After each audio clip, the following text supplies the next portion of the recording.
Hello po mga G, ako po si Jerry TV.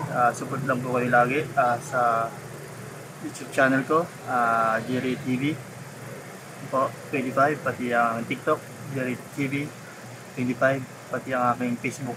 Ayan po, Jerry Lagadik Diaz. Ayan po, ano lang po sa inyo about sa Bible. Ano po, napakaganda po na mensahe. Dati ang mensahe po, sa about sa sa pandemic. Ayan, nakalagay po rin yan sa Duterte mo. Yan, parang Duterte rin po. Talagang mangyari po yung bagay na yun sa panahon na yun na pandemic, yung sa hangin. Yan yung nangyari po ngayon. About ngayon naman po, ngayon nagsisimula na po tayo namang kumbaga ngayon mayroong dilubyo, mga nangyayari dahil sa ganapan naman yung mga issue na mga hindi magandang magawa ng mga about na tatlong dekada na nangyayari sa atin na hindi nalagaan yung kalikasan. Ngayon ngayon pa lang tayo magkakaroon ng mag-aalaga sa kalikasan about sa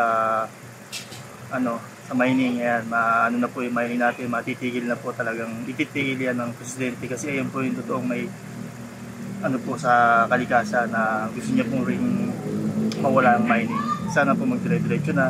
Kasi po nakalagay sa Ezekiel naman po yan. Kung mahilig kayo magbasa ng Biblia, nandun po siya sa Ezekiel. Sabi nga sa silangan, naging marumi, naging hindi maganda, pero darating ang panahon, lilinisin ng ilog. Nakalagay naman po ang ilog po malilinis. Kaya nga nagsisimula na yung ilog Pasig, ilog ng Maynila. Ngayon halos lahat ng ilog ililinis na.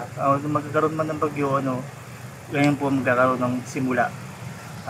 Tulong-tulong po tayo at maging mapagmatsyag sa mga maling ginagawa ng baka hindi tama na ginagawa ng mga masama. Kaya ayan po, dire-diretso na po yan. Nakalagay po yan sa Ezekiel. Kahit magbasa po sa Ezekiel, makikita nyo po ron sa silangan magkakaroon ng nagandang kinabukasan.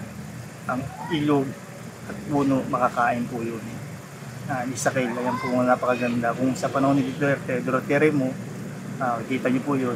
Ngayon naman po sa panahon natin ngayon, kung meron ng dilubyo na nangyari na bagyo kasi hindi naalagaan ng kalikasan ng mga bundok.